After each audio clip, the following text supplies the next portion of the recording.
Hey, it's your guy Tyrrell back with the interviews. Real Madrid defeat Girona and keep pace with Barcelona, but how did they do it? Where did they go wrong? And did Girona actually pose a threat to Real Madrid? Don't worry, here at the interviews, we've got you covered. So on this edition of the interviews, we're going to break down how Real Madrid defeated Girona.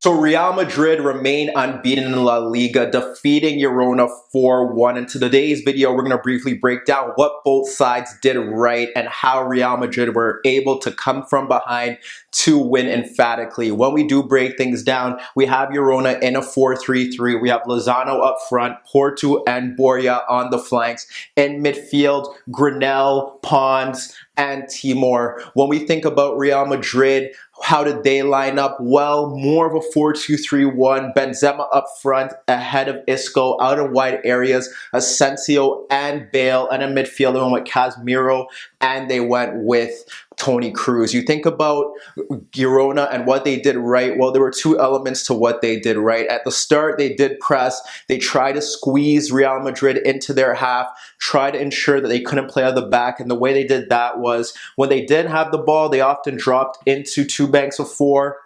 So when Real Madrid try to press from the back or build from the back, what they do is they'd have Borja and they'd have Lozano push out to the center backs. If Carvajal wanted the ball, they'd have Granell push out to him, Porto out on Marcelo, and then they'd stick with the two midfielders in Pons and Timor on Kroos and Casemiro. So when they have that, obviously Real Madrid try to build out of the back. On a few occasions, they did do that. But for the most part, that was what they wanted to do. And it did work for a short amount of time. But where they really found joy was in wide areas. And why was that? Well, the way Real Madrid were shaped. And that really shaped how the game played out, because Madrid obviously attack-minded, trying to win the game early on. But what often happened was the fact that they had Marcelo and Carvajal very high, Ramos and Nacho high as well, and then the midfielders and Kroos and Casemiro trying to ensure that they don't get hit on the counterattack. However, the simplicity in Girona's attacks were simply getting the ball into the space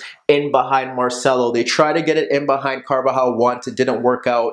But what often happened was that Lozano was spinning into that space, and what would happen was that Ramos would follow him, and all you'd have to do was either win the challenge or try and flick it on. We often saw Porto try to drive into that space, and he did on a few occasions, getting in behind, forcing Ramos to shift over, delivering a few dangerous crosses into the box. One in particular saw Carvajal have to come across to ensure that Borja didn't tap his effort into the net. So that was a really key moment there. And then we think about the goal and how it came about, Borja's opener. It was simply Lozano playing with Porro. He won the header, slid it to Porro. Porro, the right back, gave it back to him. He was able to run by Marcelo and Kroos, drive forward. His shot was blocked by Nacho, but then it fell to Borja, and he was able to convert his chances. After that, we saw them often get down that left-hand side. Madrid had to shore things up, because what was simply happening was that, like I said, the center backs pulled out of position, and then all you have is Nacho and the recovering Carvajal trying to come across. Madrid were struggling in that zone, and that was a big worry for them. And in the second half, obviously, we saw Carvajal and Marcelo drop off a bit deeper. And then eventually, when Madrid went ahead, we saw the change where Nacho, a more defensive-minded defender, moved out to left back. Varane came on in place of Marcelo. And you rarely see that, but it was a change that needed to be made. And it ensured that Girona were unable to really break down that side. And when you look at it from a nutshell, they didn't really create chances from open play. It was solely down that left-hand side, solely in transition if Madrid were caught out on the rare occasion, but that was where they were finding their joy. They got the goal, however, they were unable to sustain it. And why was that? Madrid improved as the game wore on. And when you think about how Madrid attacked, yes, they had the fullbacks forward, and yes, Girona dropped into more of a 4-4-2. And the problem here was with their 4-4-2 was the fact that they still wanted to press from the front. They still want to close down spaces. And what had happened there was when they did that in wider areas, there was often a lot of space in between the lines, even though they squeezed forward, and Madrid were able to exploit that. But when you think about Madrid as a whole, how are they going to replace Ronaldo's goals? Well, when we look at their attack, the quartet that they have in Benzema, Isco, Bale, and Asensio, all interchangeable. There are times where, like I said, you see Benzema drifting out to the left, Asensio taking central roles. Asensio moving central, Isco moving to the right. There are times where both Asensio and Isco were out wide, and you would see Bale and Benzema looking to get onto crosses in central areas. But that is what we were getting from them, and each of them knew their roles, and it was so pivotal to how they were getting their job done. When we think about the key moments in this game for Madrid, all of them stemmed through the quartet or Marcelo, who was breaking forward. We think about the opening minutes. You often see Isco winning loose balls in midfield. There was one time where Ramos stepped up to Lozano, then Isco gets the ball and instantly slides Benzema, breaking in behind. Benzema does score, but he's ruled offside. There was another time where a loose ball in midfield is picked up by Isco. He ends up sliding it to Asensio down the left, who runs at Porro, ends up pulling it back in half space for Isco, who breaks forward, but he flashes his shot wide of the net. You have Isco picking up the ball in central areas. You have Isco moving out to the wide areas, combining with his teammates. You saw it more so in the second half when he drifted over to combine with Bale, and Bale was able to go 1v1 with Muniesa, slide balls into Muniesa, and Bale was able to break forward and deliver dangerous crosses through the 6-yard box. That was how Isco was finding his joy. And like I said, with only one holding midfielder, because Pons is stepping forward at times, you have Isco able to drop onto either side of the Girona holding midfielder to get on the ball, either turn or shift play out into wider areas. That's where he was really dominating. You think about Benzema, same thing.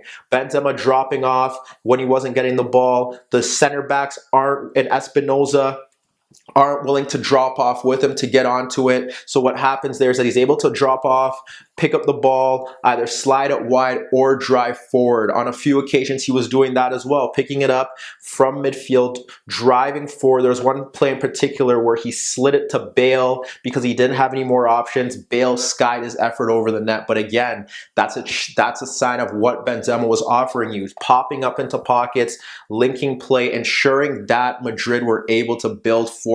And Isco, the same thing. When they were being pressed, he would drop into deeper positions, get on the ball, and circulate possession into wider areas. Then you get to Marcelo, more so in the first half. He was one of the reasons why Porro did get booked, because he drove forward and was fouled, but he often picked up the ball in deeper positions. In two instances in the first half, clipping the ball over the top for Sergio Ramos, and Sergio Ramos nodded his efforts wide of the net that he probably should have scored because he was free. However, he didn't. There was one instance in the second half where Marcelo picks up the ball from half, delivers a superb diagonal in behind Muniesa, and it falls to Bale. Bale fires a shot on goal and he's denied. But again, you have Marcelo's direct crossing from deeper positions on the left, and that was pivotal. And then you have Bale. Bale simply shifting. If he shifts out to the left, he was able to get in behind Porro. If he shifted out to the right, he easily stormed past Muniesa. He was a threat throughout the game, and we're really getting to see the best of Gareth Bale, more direct, more significance on him to get the job done, and that was what happened here. When we think about how they ended up winning the first penalty, that summed up Real Madrid in a nutshell and how important that entire quartet is. It's Carvajal switching out the ball to Isco. Isco picks it up. What happens here is that Isco's in a pocket of space in midfield, free, slides it to Marcelo. Marcelo breaks forward, pokes it back to Bale, who drives into that left half space. What happens now here? Bale pulls it back for Isco, breaking in. Isco's shot is saved. He should score, but it falls to Asensio, and then Asensio is fouled, and that is how Real Madrid were able to get that penalty. The second goal, it was more about Marcelo sliding it into Asensio, where he worked hard and then was fouled. The third goal, it's about the space that they found in midfield in the second half.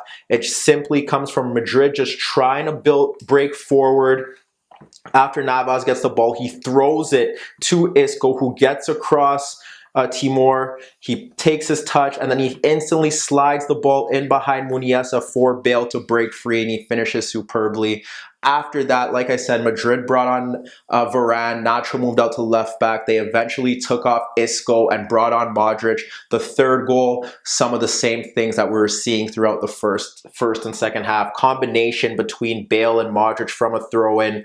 And then Bale simply runs past Muniesa, runs past Espinosa, and slides the ball into Benzema. They finally combine, and he's able to control it and poke it past the goalkeeper. But when we look at the game as a whole, and we really assess what happened here, Madrid were pressed earlier on. They pushed the fullbacks higher, and they were exposed in those areas because Ramos and Nacho were forced out into wider areas to defend in those spaces for the fullbacks. However, Madrid still found too much space in midfield. Isco was able to drop off. Isco was able to float into wider areas. Benzema was able to drop off. There was not enough protection for the fullbacks, and Gareth Bale made them pay. And Asensio's brilliance, just being able to pick up the ball and run at defenders and find himself in the right pockets of space, ended up being crucial, and Real Madrid were fully deserving of their 3 points. But let me know what you guys think. Can Madrid actually contest for the title without Ronaldo? How about their starting lineup? Where does Luka Modric fit in? And can this Girona side play this open and finish in the top half in La Liga? Meet me in the comments below. Don't forget I upload videos every day, and don't forget to subscribe to my channel. And that was your daily dose of the interviews.